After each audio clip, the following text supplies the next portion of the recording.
पाहती गवळणी तवती पालती दुधाने म्हणती नंदाची या पोरे आजी चोरी केली खरे तया बिन हे नासी नवे दुसरी आयसे आजी चोरी केली खरे म्हणती नंदाची या पोरे सवे तुकया मेला तेने गुणानीला म्हणती नंदाची या पोरे आजी चोरी केली खरे महायोग पीठे तटे भीमरत्या वरम पुंडरीकाय दातुं मुनीन्द्रये समागत्य तिष्ठन्तमानन्द कंदं परब्रह्मलिंगं भजे पांडुरंगं पांडुरंगा करो प्रथम नमन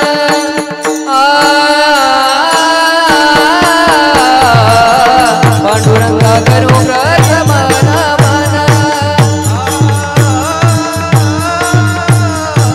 पांडुरंगा करो प्रथम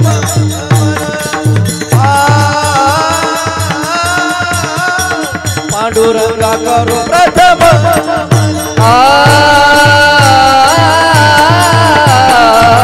पांडुरंगा करू प्रथम नमन पांडुरंगा करू प्रथम नमन पांडुरंगा करू प्रथम नमन पांडुरंगा करू प्रथम दूसरे चरण संतजिया दूसरे चरण संतजिया दूसरे चरण संतजिया जगपदानी कथे गावे तरू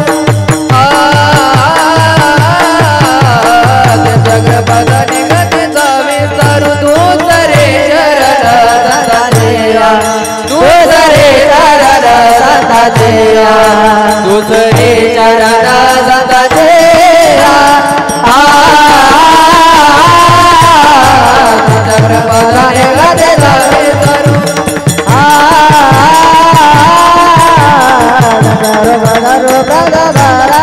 पांडुरंगा करू प्रथम नमन दूसरे चरण संतजिया ज्यांच्या कृपादानी कथेचा विस्तारू बाबाजी सद्गुरु दास पांडुरंगा करू प्रथम नमन दूसरे चरण संतजिया ज्यांच्या कृपादानी कथेचा विस्तारू बाबाजी सद्गुरु दास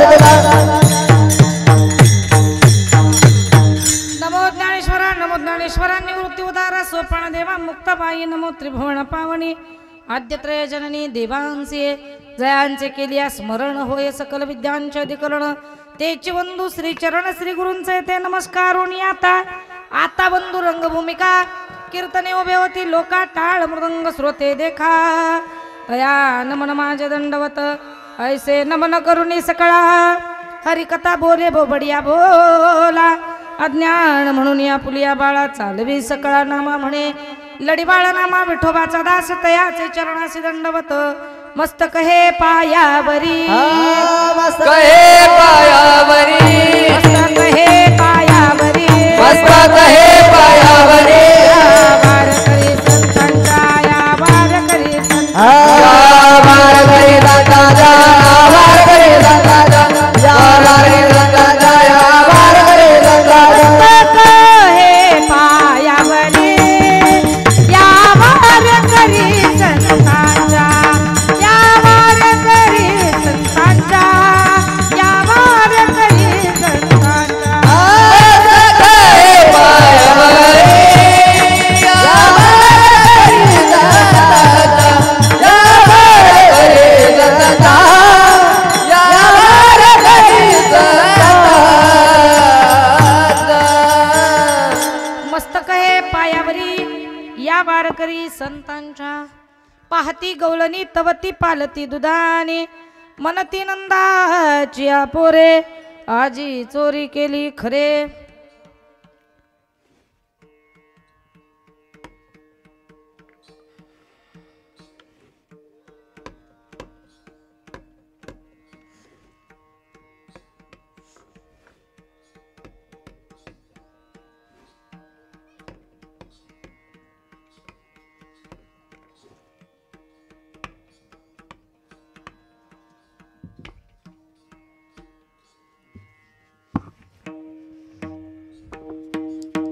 विठ्ठल विठ्ठल विठ्ठल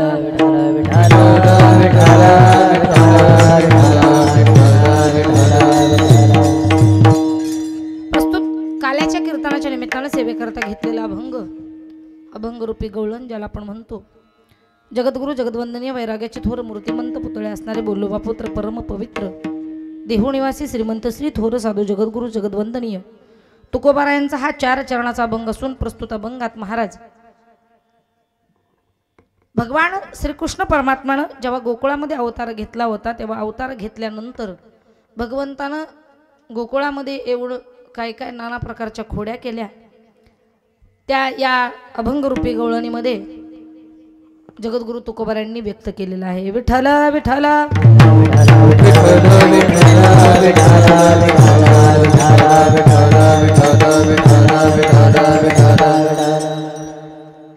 अभंग जगद्गुरु तुकोबारायांचा प्रतिपाद्य विषय. आजच्या अभंगामध्ये महाराज सांगतात की गोकुळामध्ये अवताराला आल्यानंतर भगवान परमात्म्यानं काय काय केलं, कसं कसं केलं, काय काय करत होता. पण खरं सांगायचं म्हटलं सप्ताह कितीही दिवसाचा असो, सप्ताह म्हटलं की काल्याच्या कीर्तनानं सप्ताहाची सांगत असते, समाप्ती नाही. समाप्ती होते ती तुमची आमची, सप्ताहाची सांगता. हा, काल्याच्या कीर्तनानं सप्ताहाची सांगता होत असते. सप्ताह म्हटलं की मग सप्ताह 1 दिवसाचा असू द्या, उद्या काल असू द्या, 2 दिवसाचा असू द्या, 3ऱ्या दिवशी काल असू द्या, 4 दिवसाचा असू द्या, 5व्या दिवशी काल असू द्या, 7 दिवसाचा असू द्या, 8व्या दिवशी काल असू द्या. फार काय सांगावं. भोर तालुक्यामध्ये भोर तालुक्यामध्ये भोलावड म्हणून एक गाव आहे. त्या भोलावड या गावामध्ये 41 दिवसाचा सप्ताह असतो.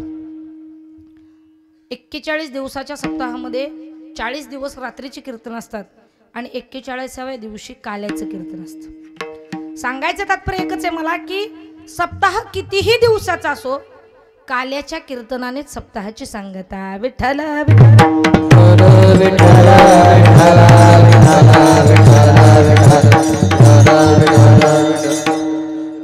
कितीही दिवसाचा असला तरी काल्याच्या कीर्तनाने सांगत असते त्या सप्ताहाची. सप्ताह ठीक आहे महाराज, सप्ताह झाला, काल्याचं कीर्तन काला काला काला. काला म्हणजे काय तर काला म्हणजे बऱ्याच प्रकारे. काला म्हणजे दही आणि लाहीचं प्रतीक असणारा तो काला आहे. काला म्हणजे काय तर भगवान परमात्म्यानं वैकुंठामध्ये असणारा काला संत महात्म्यांनी खाली इथं भूलोकामध्ये तुमच्या आमच्यासाठी आणलाय तो काला. काला म्हणजे काय? काला म्हणजे भगवान श्रीकृष्ण परमात्म्याने गोकुळात अवताराला आल्यानंतर ज्या ज्या काही खोड्या केल्या, ज्या ज्या काही नाना प्रकारचे खेळ खेळले, चोरी केली, दही दूध तूप लोणी चोरलेलं आहे, या खोड्या या काल्याच्या कीर्तनामध्ये सांगायचंय.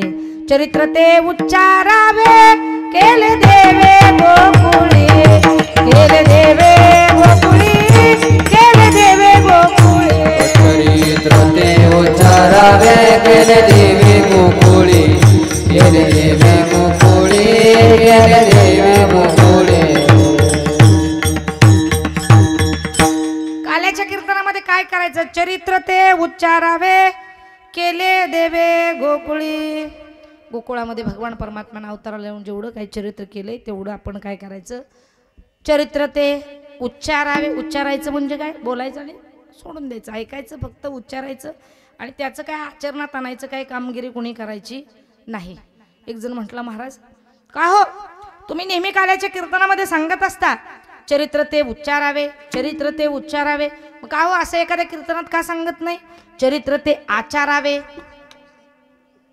समोर आलेल्या व्यक्तीला सांगितलं, आम्हाला काही हरकत नाही, आचरण करायला काही हरकत नाही, पण आचरण करायचं म्हटलं तर तुम्हाला स्पेशल अवतार भगवान रामचंद्रांचा आहे.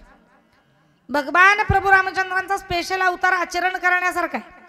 हा, एक पत्नी, एक वचनी, एक वाणी असणारे भगवान प्रभू राम. फार काय सांगावं. प्राण जाय पर वचन न मोडे ही रघुकुलाची रीत होती. आणि जर तुम्हाला अगदीच आचरणात आणायचं असेल तर काय करा, भगवान प्रभू रामरायाचं चरित्र आचरणात आणा. पण यांचं का नाही म्हटले आचरणात आणायचं? आणलं तर काय होईल? म्हटलं नका आणू गोत्यात याला. ते म्हटले का? म्हणलं सांगतो ऐका. भगवान श्रीकृष्ण परमात्म्याचं चरित्र आचरण्याकरता त्या भगवंताची कीर्ती काय होती? त्या भगवान श्रीकृष्ण परमात्म्यानं 12 गाव अग्नी गिळला होता. किती? 12 गाव अग्नी गिळला होता. पण इथं तुम्हा मला अगरबत्तीचा बाजूला ठेवा, साधं मेणबत्तीचं काल लावलेल्या मेणबत्तीचं मेन ते तापलेलं पिघळलेलं मेन हातावर पडलं तर तो चटका सुद्धा आपल्याला सहन होत नाही. विठ्ठल विठ्ठल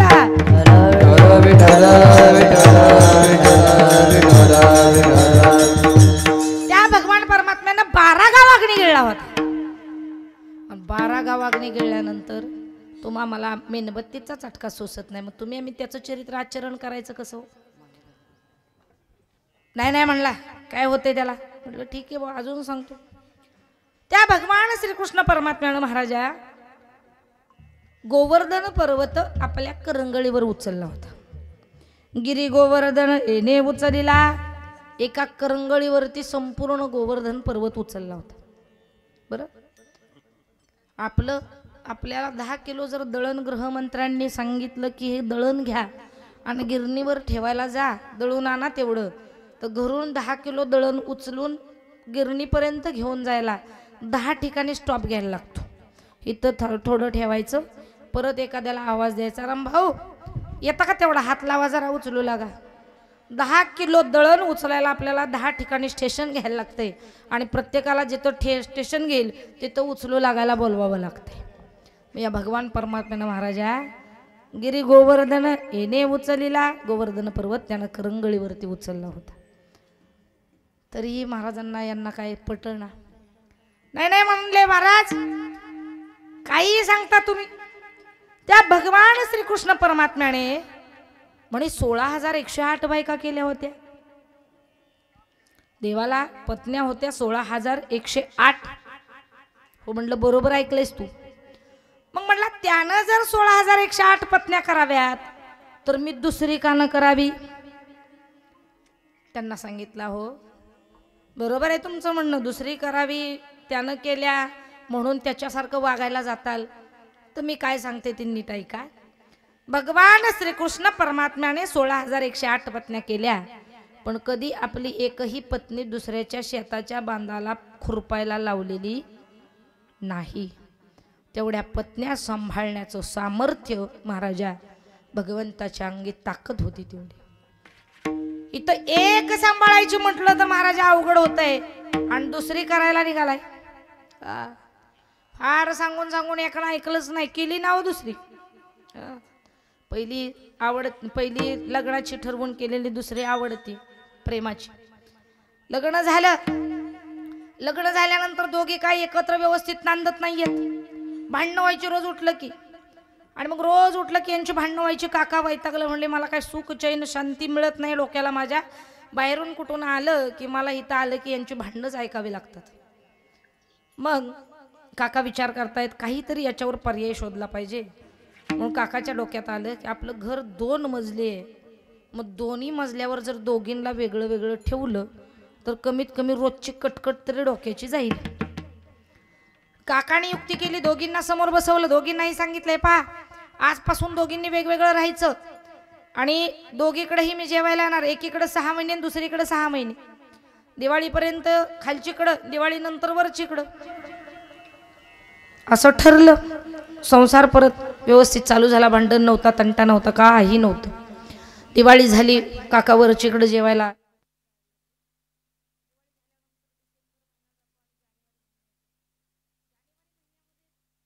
तारखेवरती येणारा महिलांचा एक सण आहे, त्याचं नाव मकर संक्रांत.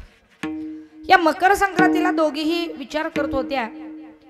वरचीकडे तर होतेच पूर्वी काका, खालचे विचार करते जर आता मकर संक्रांत म्हणजे सुवासिनींचा सण आहे, वाण घ्यायचा सण आहे, आणि जर काका जर माझ्याकडे जेवायला आले तर बरं होईल. म्हणून तिनं काकाबरोबर वाद घालायला सुरुवात केली. काही नाही, उद्या तुम्ही माझ्याकडे जेवायला यायचे. काका म्हणे नाही नियमानं वरचीकडे, मी तिकडंच जेवणार. ती म्हणे नाही तुम्ही इकडं खाली यायचे.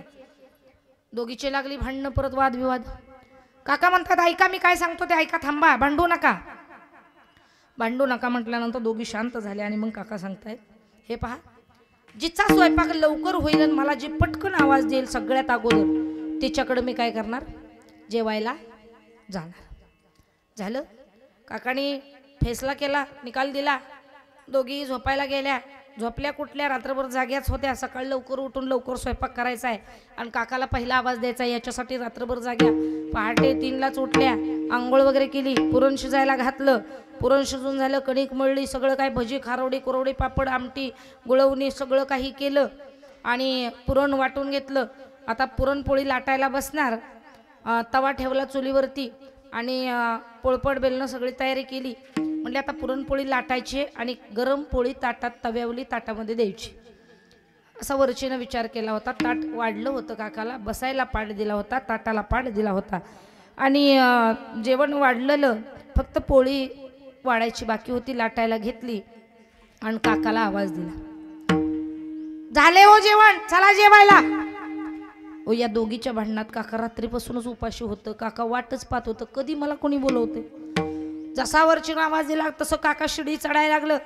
आता पूर्वीच्या काळात असे आपले जिने आहेत तसे जिने नव्हते वरती चढायला. पूर्वीच्या काळीचा जिना म्हणजे शिडी असायची लोखंडी, काम आहे तोपर्यंत वरती लटकून ठेवायची, काम झालं की काढून ठेवायची. काका शिडीवर चढायला सुरुवात झाली. काका शिडीवर चढता चढता खालच्या पत्नीला समजलं की काका वरती निघालेले. तेवढ्यात ती आली आणि काकाला आवाज दिला, कुठं? माझ्याकडे जेवायचंय, सगळं झालेलं आहे, भजी तळायचे राहिलेत फक्त. पीठही भज्याचं मळून ठेवलेलं आहे, तेलही तापायला ठेवलेलं आहे. एक घाणा काढला की लगेचच तुम्हाला गरम गरम ताटात भजी देणार आहे. इथंच बसायचं, जायचं नाही वरती. तोपर्यंत काकाच्या 2-3 पायऱ्या वरती चढून झाल्या होत्या. काकाच्या 2-3 पायऱ्या चढून झाल्या. काका तरी वरती चढायला लागले. आवाज देते तरी काका ऐकत नाही, वरती चढायला लागलं होतं. तितक्यात तिनं पाय धरले काकाच्या, म्हणते सांगितलेलं ऐकू येत नाही का, खाली या. तरी काका वरतीच नेट लावून चढत होते. आरडा ओरडा काय येतोय म्हणून वरची पत्नी काकांची डोकवायला आली बाहेर. तरी काकाला बसलीये, कोणीकडे बघतीये, काय नेसलीये, काय मागते, मी बघाय आले. काका म्हणते म्हातारीला, ग म्हातारे तुला दिसू नका, माझ्यावर बसली ती आणि काय आली विचारायला, विठाला विठाला.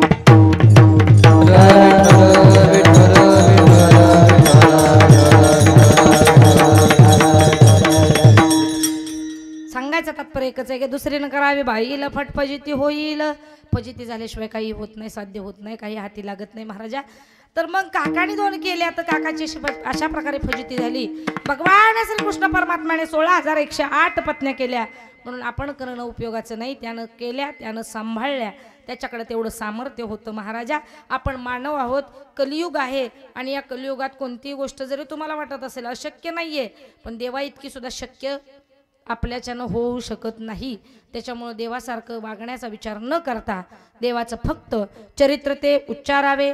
केले देवे गोकुळी, गोकुळामध्ये अवताराला आल्यानंतर जेवढं काही भगवंतानं चरित्र केलेलं आहे तेवढंच उच्चारायचं आणि ते सोडून द्यायचं. मग महाराज काय चरित्र केलं देवानं गोकुळामध्ये, काय केलं, कसं केलं, सर्व पूर्व इतिहास.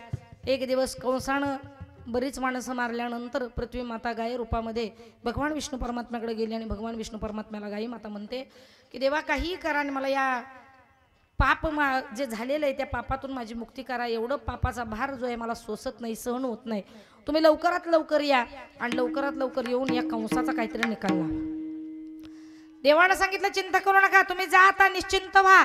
थोड्याच दिवसामध्ये देवकी आणि वसुदेवांच्या उदरी मी अवतार घेणार आहे. तुम्ही काळजी करू नका, चिंता करू नका, तुम्ही जा, निश्चिंत राहा, माझ्या भरोशावर मी विश्वास देतो तुम्हाला, तुम्ही निश्चिंत राहा. निश्चिंत राहा म्हणून काकाला विश्वास दिल्यानंतर पृथ्वी माता निघून गेली आणि निघून गेल्यानंतर पृथ्वी मातेनं विचार केला की चला देवानं दिलासा दिलाय म्हटल्यानंतर निश्चितपणानं देव येणार आहे आणि देव येऊन देव काय करणार आहे, माझा भार हलका करणार आहे. आणि मग असं सगळं काय होत असताना देवानं विनंती सगळी नियोजन चालू केलं. तर सप्ताह घ्यायचा म्हटलं की कसं नियोजन असतं, कार्यकर्ते मंडळी एकत्रित करणे, देणगी गोळा करणे, कथाकार सांगणे, साथीदार सांगणे, कीर्तनकार सांगणे, बाकीच्या सगळ्या गोष्टी आल्या, मंडप, स्पीकर, अमुक तमुक हार, हे सगळं नियोजन लावावं लागतं अगोदर 2 महिने अगोदरच. तसं भगवंताला अवतार घ्यायचा तर भगवंतानं अगोदरच सगळं नियोजन लावलं. देवानं सर्वांना सांगितलं, देवादिक सर्व गोळा केले. देवांना सांगितलं हे पहा थोड्या दिवसामध्ये मला अवतार घ्यायचा आहे आणि मी वसुदेव आणि देवकी यांच्या उदरी मी यांच्या कुळामध्ये अवतार घेणार आहे. तर मी तिथे अवतार घेत असताना तुम्हीही सगळ्यांनी यावं आणि मला साथ द्यावी असं माझी इच्छा आहे. भगवान परमात्म्यानं देवादिकांना सांगितलं, पण महाराजा देवादिक सगळे तयार नाही झाले, काही काही पुढे आले, म्हणले देवा येतो आम्ही, आणि काय काय हळूच मागं सरून माना खाली घालून उभे राहिले. देवाने विचारलं का हो, मी तर असं सांगतोय तुम्हाला, तुम्ही ऐकून तसंच गप्प बसलाय, तुम्हाला नाही यायचं का? जे देव पाठीमागं सरले होते देव म्हणतायत देवा आम्हाला काही यावेळी तुझ्या बरोबर यायचं नाही. अरे पाठीमागच्या अवतारामध्ये तुझी बायको रावणानं नेली तर फरफट आमची केलीस. अरे तू चांगला खात होतास, पक्वान्न जेवत होता, आम्हाला झाडाची पालं, झाडाची साल, कुठं तरी कंदमुळे, कुठं मिळलं तर मिळलं, नाही मिळलं तर नाही मिळलं, असं सगळं आम्हाला राहावं लागलं. आणि देवा अरे तुझी बायको गेली, रावणानं नेली, तर तुझी पत्नी परत माघारी आणण्यासाठी अरे आम्ही वानर होतो तरी आम्हाला लढायला तू लावलेस, तू भाग पाडलेस देवा. आता काय आम्हाला यायचं नाही, पोटभर खायला देत नाहीस, अंगावर लिहायला वस्त्र देत नाहीस, तू काय आमची नीटनेटकी काळजी घेत नाहीस, त्याच्यामुळं आम्हाला काही यायचं नाही. देवानं सांगितलं पहा एकदा विचारतो येताय की नाही.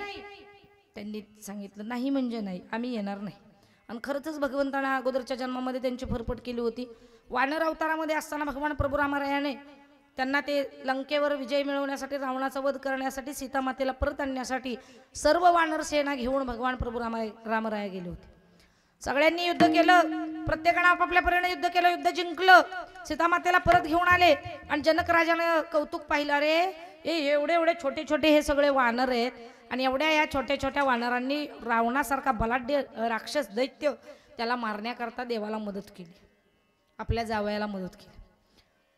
जनक राजा विचार करतायत की आपल्या जावयांना आपली पोरगी आणायला मदत करणारे हे वानर आहेत, काय कौतुक आहे त्यांचं. मग त्यांचा काहीतरी आदरातिथ्य सत्कार आपण करावा, आपल्यातर्फे आपण सत्कार करावा म्हणून जनक राजा आपल्या जावई बापूंकडे म्हणजे प्रभू रामरायाकडे गेले. आणि प्रभू रामरायाला म्हणतायत, जावई माझी एक इच्छा आहे हो. म्हणजे काय?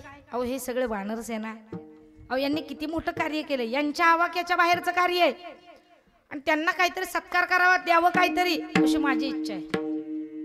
असं हो हो अशी इच्छा आहे असं म्हणता. हो मग देऊन टाका. नाही नाही म्हणले, इच्छा अशी की त्यांना चांगलं भोजन घालायचे. प्रभू रामराया जनक राजांना म्हणतायत, सासरे बुवा घालायचं असेल तर जेवण नका घालू त्यांना, कारण यांना काय त्या जेवणाची किंमत कळणार नाही. तुम्हाला जर यांना काय द्यायचं असेल तर तुम्ही असं काही वस्तुरूपात द्या, पण जेवण घालू नका. सासरे बुवा म्हटले, असं कसं, माझी लेक त्यांनी परत आणायला मदत केलेली आहे म्हणताना मी त्यांना जेवण घालणार. हर तऱ्हेनं प्रयत्न केला प्रभू रामरायानं समजावून सांगण्याचा, पण काय जनक राजा काय ऐकले नाही. जनकांनी महाराजा भोजन व्यवस्था केली, आणि भोजन व्यवस्था केल्यानंतर सगळे बालगोपाळ बसले. ते वानर सगळे बसले पंक्तीला, आपली आपली वानर पिल्ल शेजारी घेऊन. बसल्यानंतर वाढायला सुरुवात केली, पत्रावळी दिली. जशी पत्रावळी आली की वडाच्या पानाची पत्रावळी ती पूर्वीची, आता निघाल्या प्लॅस्टिकच्या, कागदाच्या, थर्मोकॉलच्या. वडाच्या पानाची पत्रावळी समोर आली वानरांच्या. पानं दिसली की मोह आवरला नाही, पटकन पत्रावळी उचलली खायला सुरुवात केली. आता एकानं खाल्ली म्हणल्यानंतर बाकीच्यांना वाटलं बहुतेक हे खायचं साधन आहे, हीच खायचंय बहुतेक, म्हणून सगळ्यांनी पत्रावळी खाऊन टाकली. जनक राजा बघतायत, अचंबित झाले, अरे सगळ्या पत्रावळ्या खाल्ल्या, आता काय करू. गेले प्रभू रामरायाकडे. रामराया म्हणतात, मी सांगितलं होतं तुम्हाला यांना जेवायला घालू नका, पण तुमची भूक फार मोठी हौस, असू द्या मी सांगतो आता म्हणले समजून त्यांना. मग रामरायांनी महाराजा त्या सर्व वानर सेनेला सांगितलं की हे पहा, हे जे पहिल्यांदा वाढलं होतं हे पात्र, या पात्रामध्ये तुम्हाला एक एक प्रकारचे पदार्थ येणार आहेत, आणि ते पदार्थ आल्यानंतर तुम्ही सेवन करायचे, ग्रहण करायचे. वानरांना रामरायांनी सांगितल्यानंतर वानरांना समजलं, म्हणजे ठीक आहे तेव्हा तुम्ही सांगाल तसं करतो आम्ही. परत पत्रावळ्या मागवल्या, परत वाढल्या. मग मात्र कोणी खाल्ली नाही, कारण देवानं सांगितलं होतं. मग पदार्थ वाढायला सुरुवात केली. 12 प्रकारचे लोणचे होती, 2-3 प्रकारचे गोड होते, जिलेबी होती, बालुशाही होती, बासुंदी होती, शेवयाची खीर होती, बरेच श्रीखंड होता, आम्रखंड होता, असे नाना प्रकारचे गोड मिष्टान्न पदार्थ होते. 12 प्रकारची लोणची होती, पुरी होती, चपाती पाहिजे त्यांना चपाती होती, रोटी पाहिजे त्यांना रोटी होती, 2-3 प्रकारचा नवरत्न पुलाव होता, बरेच पुलाव होते. आणि असे सगळं काही पत्रावळी गच्च भरली. जेवायला वाढायला चालू होतं, इतक्यात ती अशी वानर सेना बसलेली. प्रत्येकीची पिल्लं सोबत सोबत होती. एक पिल्लू छोटंसं जेवायला बसल्या बसल्या ताटातले ते सगळे पदार्थ असे थोडे थोडे थोडे थोडे चापसायला. आता महिलांना सवयच असते कुठं जेवायला गेलं एकट्यानं जायचं नाही, मग छोटंसं पिल्लू सोबत घेऊन जायचं.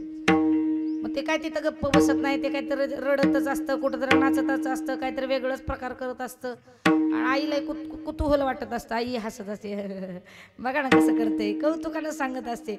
एखाद्याला इरिटेड होत असतं, ती म्हणते काय हिला बाबा जेवायला बोलवलं पोरगं घेऊन आले संग आणि सगळं जेवणाचा राडा करून ठेवला, असंही कोणी म्हणणार असते. मग ते वांढऱ्याची पिल्लं सोबत प्रत्येकीची बसलेली होती. त्यानं ते ताट सगळं असं चापसाय सुरुवात केली. तेवढ्यात त्यात लोणचं 12 प्रकारच्या लोणच्यामध्ये बोकराचं लोणचं होतं. ते बोकराचं लोणचं हाताला लागलं त्या वानराच्या पिल्लाच्या आणि ते गिळगिळीत लागलं म्हणून त्याला ते कुतूहल वाटलं. त्यानं ते गिळगिळीत लागलेलं लोणचं असं उचललं आणि ते असं दाबायला लागलं, तसं त्यातली बी उडली. आणि बी उडल्यानंतर त्यानं पाहिलं की अरे ही एवढी एवढीशी बी याच्यातली उडते. त्या पिल्लानं पाहिलं, कुतूहल वाटलं त्या पिल्लाला. त्याला वाटलं एवढी एवढीशी बी अशी उंच उडी मारते, आपण का नाही मारावी बरं, या बी पेक्षा मी उंच उडी मारू शकतो, इतकुशी बी माझ्या देखता शायनिंग मारते म्हटलं ते वांढऱ्याचं पिल्लू म्हणते. आणि मग त्या वांढरीच्या पिल्लानं बीन उडी मारली म्हणून आपणही उडी मारावी म्हणून त्यानं उडी मारली. बरं त्या पिल्लानं उडी मारली, पण उडी मारताना सरळ गेलं व बोल, पण खाली येताना काय सरळ आलं का, शेजारच्या ताटात पडलं.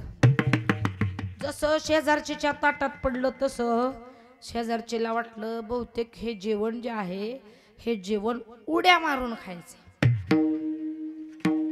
शेजारचीनं म्हटली एवढं एवढूस आहे, उडी हाणतय माझ्या देखता शानपणा करतय. तिनं त्याच्यावर उड्या हाणली की सगळे उड्या मारायला लागले. वाढलेलं सगळं 12 प्रकारचं पदार्थ, प्रत्येक पदार्थ 12 प्रकारचा महाराजा, सगळ्या जेवणाचा सत्यानाश झाला. प्रभू रामरायांनी पाहिलं, जनक राजानं पाहिलं. रामराया म्हणतात मी सांगत होतो तुम्हाला नका या भानगडीत पडू, पण तुम्हीच माझं ऐकलं नाही. हे वानर आहे तो, यांना काय ते जेवण कळणार आहे. मग त्या वानरांची इच्छा म्हणले काय करू यांचा सत्कार. म्हणले टेन्शन घेऊ नका, पुढच्या अवतारामध्ये यांचा चांगला मी सत्कार करतो, तुम्ही ताण घेऊ नका. मग देवादिकांना सगळ्यांना विनंती केली, कोण कोण येत आहे, कोण कोण नाही येत. न येणारे बाजूला झाले. बघा म्हणले विचार करा येणार आहे की नाही. नाही येणार आम्ही, देवा तुझा तू जा बाबा. ठीक आहे म्हणले. जे आले पुढे आले, ज्यांनी होकार दिला त्यांना सांगितलं तुम्ही सगळ्या जणांनी गोकुळात जायचंय आणि गोकुळामध्ये तुम्ही सगळेजण बालगोपाळ व्हायचंय. पेंड्या सुदाम्या वरजा वाकड्या बोबड्या सगळेजण तुम्ही काय करायचे, तिथं खाली गोकुळामध्ये सगळेजण तुम्ही माझ्या अगोदर जाऊन अवतार घ्या. तुम्ही मी पण येणार आहे, वसुदेव आणि देवकी चौधरी मी पण येणार आहे, पण माझ्या जन्माचं पूर्व नियोजन थोडंसं वेगळं आहे.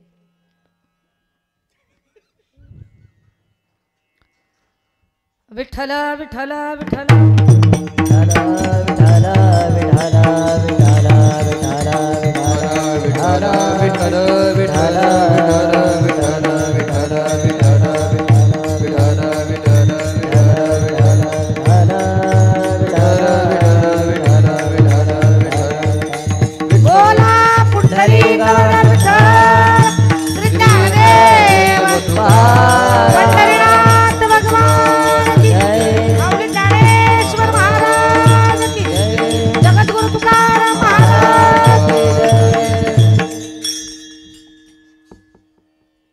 देवानं सांगितलं माझंही मी प्रयोजन केलेले, नियोजन झालेले. वसुदेव देवकी चौधरी मीही येणार आहे. आता वसुदेव कोण होते, देवकी कोण होती महाराजा. वसुदेव आणि देवकी, देवकी होती कंसाची बहीण आणि वसुदेव होते कंसाचे वैरी, कट्टर वैरी. आता आपल्या वैऱ्याला कोणी आपली बहीण देईल का. पण देवाजीच्या मनात आलं, देवानं सगळं मायाजाळ सगळा रचला आणि कंसाच्या मनामध्ये वसुदेवांबद्दल प्रेम निर्माण केलं.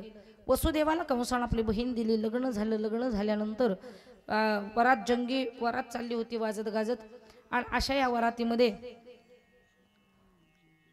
कंस स्वतः पुढे चालत होता आणि चालता चालता अचानकपणे आकाशवाणी झाली. आकाशाची वाणी सांगत से कंसा माणी हा भरवसा बोलण्याचा. आकाशवाणी झाली ना आकाशवाणीनं सांगितलं कंसा, ज्या बहिणीची तू एवढी वाजत गाजत मिरवणूक काढत आहेस ना, त्याच बहिणीच्या उदरी 8वा पुत्र आल्यानंतर तो पुत्र तुझा वध करणार आहे असं सांगितलं. आणि आकाशवाणी बंद झाली. प्रकाश जो आला होता, उजेड जो पडला होता, तो अचानक गायब झाला. कंस महाराजांनी ऐकलं, आकाशवाणीनं सांगितलंय ज्या बहिणीची वरात काढतोयस, एवढी वाजत गाजत थाटामाटात लग्न लावलेलं आहेस, त्याच बहिणीच्या उदरी 8वा पुत्र जन्माला येणार आहे आणि तोच 8वा पुत्र तुला वधणार आहे, तुझं वध करणार आहे, तुला मारून टाकणार आहे. कंस महाराजांनी ऐकल्यानंतर कंस महाराज अचंबित झाले. अरे जर हिला मी पाठवणी करतोय, हिची सासरी पाठवतोय, हिच्या जर उदरी 8वा पुत्र जन्माला आला आणि त्यानं जर मला मारलं तर मग काय उपयोग आहे. मग एवढं सगळं होईपर्यंत मी कशासाठी वाट बघू. बोलून चालून कंस महाराज दैत्यच होते. त्या कंसानं विचार केला मनामध्ये की 8वा पुत्र होईपर्यंत मी वाट बघत बसण्यापेक्षा मी या देवकीलाच मारून टाकतो. घेऊन या खडग माराया धावला, घेऊन या खडग माराया धावला, घेऊन या खडग माराया, घेऊन या खडग माराया धावला. हात तो धरिला वसुदेवे, हात तो धरिला वसुदेवे, हात तो धरिला वसुदेवे. घेऊन या खडग माराया धावला, हात तो धरिला वसुदेवे. खडग घेऊन देवकीच्या अंगावर धावला कंस महाराजा मारण्याकरता. हा आपली बहीण होती सख्खी पण मारायला धावला. आणि मग मात्र तिथं वसुदेवांनी हात धरला. ओ दाजी आत्ताच इतक्यात म्हणले लग्न लागले, अजून घरी पण मी गेलेलो नाहीये आणि तुम्ही काय लावलंय हे म्हणले मारताय तुम्ही, खरं समोर आलाय मारायला, वार करताय. तेव्हा कंस महाराजांनी सांगितलं ओ हिच्या उदरी 8वा येणार आहे, तो मला मारणार आहे, म्हणून मी हिलाच मारून टाकतो. बहिणीला जिवंत नाही ठेवली तर 8 पोरं होतीलच कशाला, म्हणून मी मारायला आलोय. म्हटले ठीक आहे तुमची इच्छा मारायची, हिला मारू नका. 8वा पोरगा जर जन्माला येऊन तुमचा वध करणार असेल तर 8वं पोरग झालं रे झालं की दुसऱ्या मिनिटाला तुमच्या हातात देतो, पण हिला मारू नका. कंसानं विनवणी केली आणि विनवणी केल्यानंतर मग मात्र कंस महाराजांनी मारलं नाही, पण कंस महाराजांनी पुढचं डोकं चालवलं. बोलून चालून दैत्य दुराग्र बुद्धीचा, त्याला काय चांगलं कळणार आहे. त्यानं वसुदेव देवकीला तिकडं माहे सासरी पाठवण्यापेक्षा त्यांना आपल्याच घरी ठेवलं. बरं नुसतं घरी नाही ठेवलं, मोकळं ठेवलं नाही, त्यांना बंदी शाळेमध्ये घातलं. बंदी शाळेमध्ये घालत असताना 7 दरवाजे, 7 दरवाजाला 7 कुलप आणि आतमध्ये कोठडीमध्ये त्यांना ठेवलं. दोघांनाही कोठडीत ठेवलं आणि कडक पहारा दिला की जेणेकरून एकही पोरग जरी झालं तरी बाहेर जाता कामा नये. कडक पहारा चालू झाला. सगळं झालं. करता करता पहिल्यांदा दिवस गेले. पहिलं जन्माला आलं मूल देवकीच्या उदरी. मूल जन्माला आल्यानंतर कंस महाराजांना बातमी समजली. कंस महाराजांना मनोमन आनंद झाला, मी मामा झालो, माझ्या बहिणीला पुत्र झालाय. म्हणून कंस महाराज सुंट आणि साखर सगळीकडे वाटायला लागले. मामा झालो, मामा झालो. आनंद झाला त्यांना. आनंद झाल्याला सर्व देवाधिक पाहतायत. अरे यांना आनंद झालाय, यांनी जर असंच पुण्य केलं तर यांना मारायची इच्छा असून देवाला मारता येणार नाही. मग देवर्षी नारद महर्षींना भगवान परमात्म्याने सांगितलं तुम्ही तिथं जा आणि त्या कंसाला सांगा समजावू. नारद महर्षी मृत्यूलोकामध्ये आले आणि कंस महाराजांना सांगितलं काय करताय. घ्या म्हणले सुंठ साखर घ्यावं, मला माझ्या बहिणीला मुलगा झालेला आहे, मी मामा झालोय. सुंठ साखर घ्या म्हणताना हातावर सुंठ साखर घेतली. म्हणले एवढा का आनंद करताय. अहो म्हणले मामा झालोय मी, आनंदी नाही व्हावं तर काय हो, बहिणीला मुलगा झालाय माझ्या सख्या. म्हणले खरं आहे महाराज, पण एक सांगू का. अहो याच बहिणीच्या उदरी 8वा पोरगा जन्माला येणार आहे मी ऐकलं. हो येणार आहे. तोच तुम्हाला मारणार आहे मी ऐकलं. हो मारणार आहे, ऐकलंय तुम्ही, बरोबर ऐकलंय. अहो मग 8वा पोरगा जन्माला येणार आहे आणि तो तुम्हाला मारणार आहे हे माहीत असताना सुद्धा तुम्ही एवढे गप्प कसे काय. कंस महाराज म्हणले 8वा येणार आहे हे पहिलंही पोरग. पहिलं असलं म्हणून काय झालं, भगवान परमात्मा अवताराला येणार आहे आणि त्याची करणी उलटी जर झाली, तो म्हणेल मी 8वा येतो आणि आला पहिला, तर काय करणार तुम्ही. कंस महाराज जरा विचार करायला लागले. बरोबर बोलतायत हे, त्यानं सांगितलं मी 8वा, पण पहिलाच आला तर काय करणार. मग काय करू म्हणले नारद महर्षींना. त्यांनी सांगितलं पुण्य सारावया भेटे देव ऋषी वदी बाळकासी ठेवू नको. या पोराला तुम्ही काय करा, ठेवू नका, याला मारून टाका.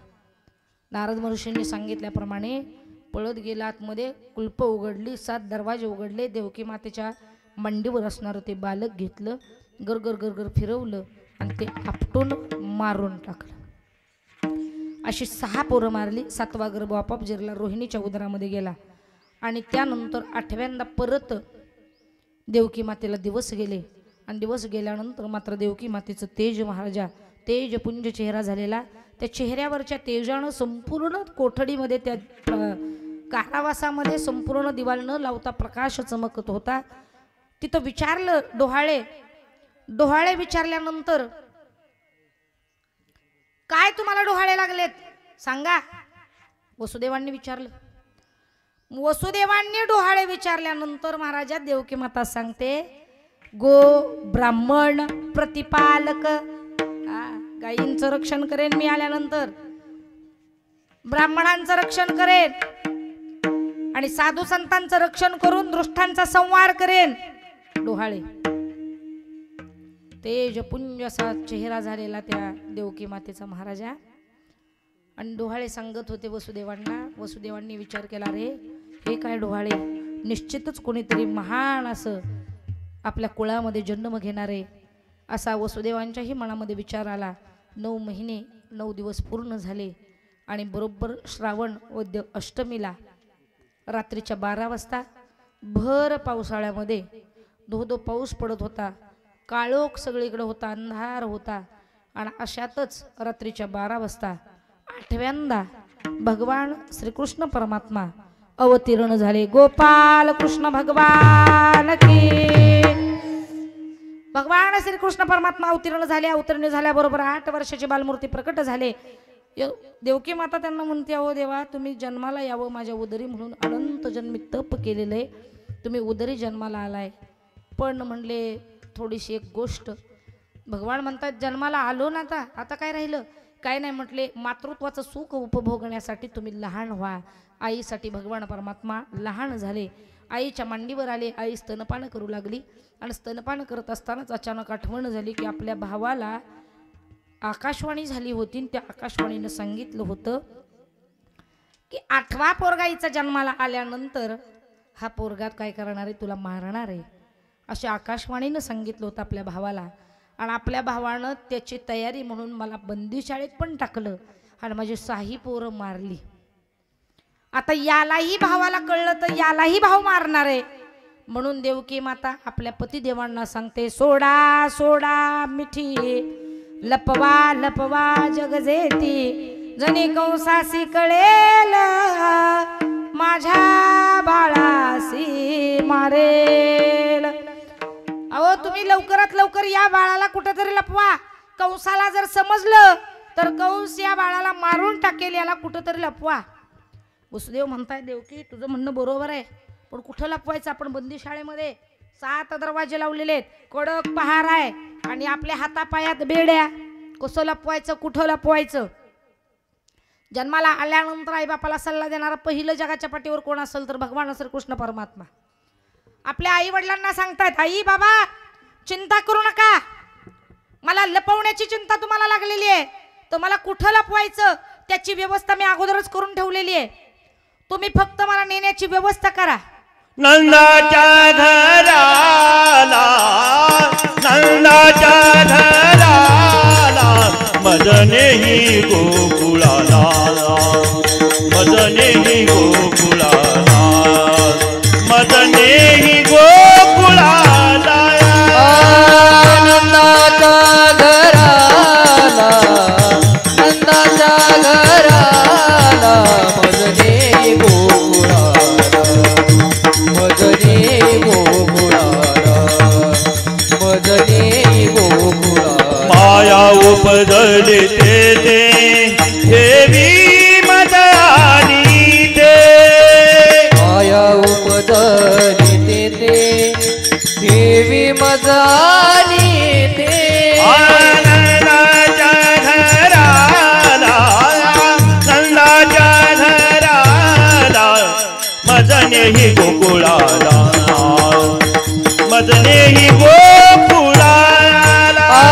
नंदाच्या घराला, नंदाच्या घराला, मदने गोकुळाला, मदने गोकुळाला.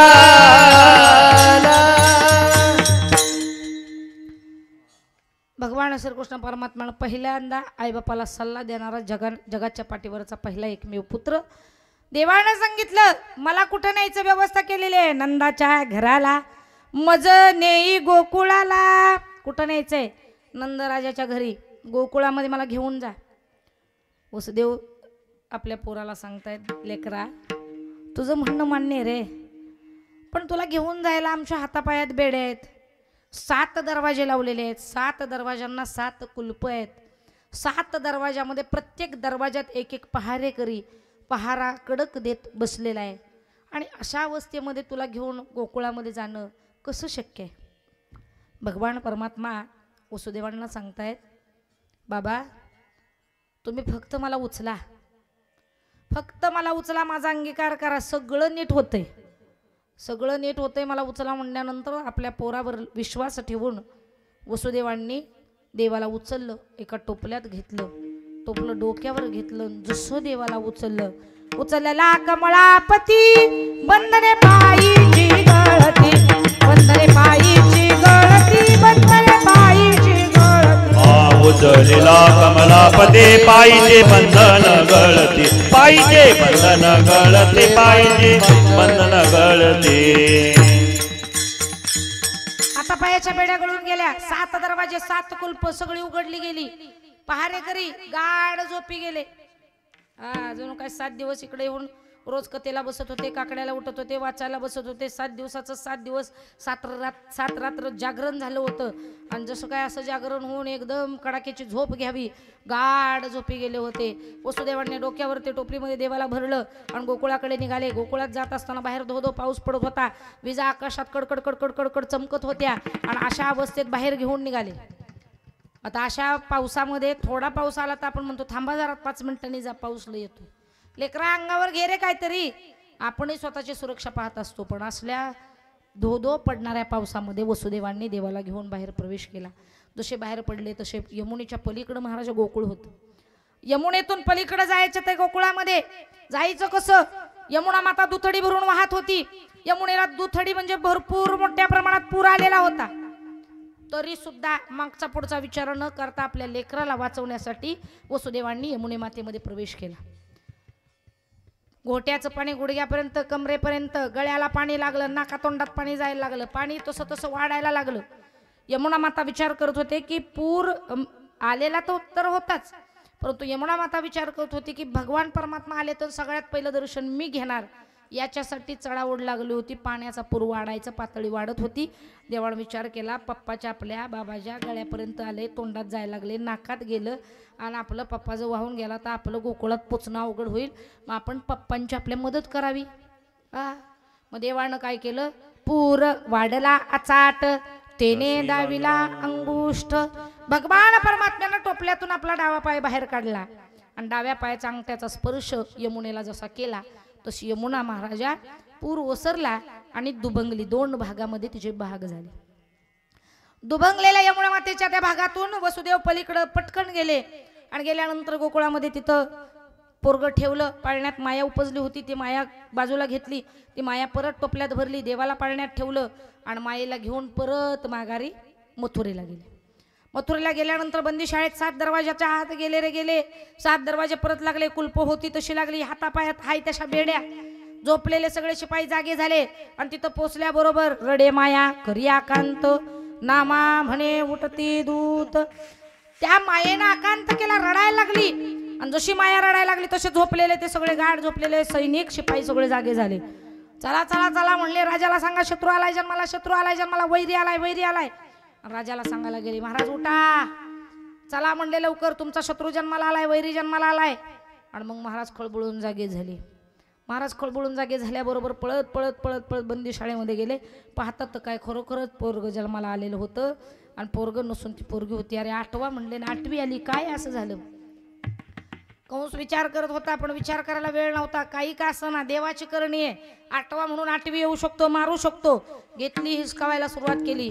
तेवढ्यात देवकी माता म्हणते, दादा हात जोडून कळकळीची विनंती आहे, अरे एवढी 6 पोरं माझी मारलीस, मी तुला एका शब्दानं काही बोलले नाही, पण दादा हिला एवढे मारू नको. तिला मारू नको म्हणण्याचं कारण होतं महाराजा, ती दुसऱ्याची होती म्हणून ती व्यवस्थित सांभाळायची होती, लोकांची अमानत होती म्हणून देवकी मातेने विनंती केली. पण कंस दुराग्रह बुद्धीचा होता, त्या कंसानं घेतली, गरगर फिरवली, आपटणार तोच ती माया होती, हाती लागणार नव्हती, हातातून निसटली आणि निसटून जाता जाता ती सांगून गेली, बघ बायकांशी राजकारण खेळायचं नाही म्हणले कंसा. अरे माझ्याशी कुठं बायकांशी राजकारण खेळतो? अरे ज्याला तुला मारणार आहे तो जन्माला येऊन कधीच गोकुळात सुखरूप पोचलेला आहे, तो गोकुळात सुखात आनंदत आहे. आणि मग जसं कंसाला समजलं की हा गेला तिथपर्यंत, तसं इकडं मात्र कंसाची अवस्था आणि गोकुळात नंदराजाला पोरगा झाला म्हणून तिकडची अवस्था महाराजा. गोकुळीच्या सुखा अंत पार नाही लेका. तिकडे एवढं सुख झालं की त्या सुखाला पारावर उरला नाही. आणि इकडं दृष्टा चळकाप सुटला कृष्ण गोकुळी जन्माला. दृष्टा चळकाप सुटला तर कापायला लागला संसार. एवढं सगळं असताना सुद्धा पोरग तिकडं गेलंच कसं हा विचार करायला लागला. म्हणजे आता याला मारलं पाहिजे, काहीतरी केलं पाहिजे. तिकडं नंदराजाला फार वर्षांनी मुलगा झाला म्हणून नंदराजाच्या घरी महाराजा आनंद झाला. आणि एकामेकाला गवळणी सांगायला लागल्या, गवळण सांगती गवळणीला, गवळण सांगती गवळणीला, गवळण सांगती गवळणीला, गवळण सांगती गवळणीला, गवळण सांगती गवळणीला, गवळण सांगती गवळणीला, गवळण सांगती गवळणीला, गवळण सांगती गवळणीला. पुत्र झाला यशोदेला, पुत्र यशोदेला, पुत्र झाला यशोदेला, पुत्र झाला यशोदेला. गवळण सांगती गवळणीला, गवळण सांगती गवळणीला, गवळण सांगती गवळणीला, गवळण सांगती गवळणीला. गवळण सांगती गवळणीला. पुत्र झाला यशोदेला, एक धावी एकी पुढे ताटी वाटी सुंट वडे. महाराजा करती कथा गाती गाणे. त्या गोकुळामध्ये आनंद महाराजा. यात्रा जशी उत्सव असतो तसा उत्सव साजरा करायला लागले लोक. पण इकडं कंसाला चळकाप सुटला. कंसानं सुरुवात केली मारायचं कसं याला, कसं मारायचं योजना आखायला सुरुवात केली. सभा रात्रीचीच भरवली. माझा शत्रू जन्माला आला, तो गोकुळामध्ये सुखरूप पोचला, त्याला मारायचंय. पण आता मारण्याकरता योजना आखली पाहिजे. कोण जातं पहिलं कोण जातो म्हटल्यानंतर कोणीच तयार होत नव्हतं. प्रत्येक जण विचार करायला लागलं. समजा आपण जर गेलो त्याला मारायला, पुढे चालून इतिहासात लोक म्हणतील अरे एका दिवसाचं जन्मलेलं पोरग एवढा मोठा बलाढ्य दैत्य मारायला गेला. एका दिवसाच्या पोराला मारायला एवढं मोठं आपण बलाढ्य दैत्य असताना जायचं कसं काय, म्हणून कोणी जायला तयार होत नव्हतं.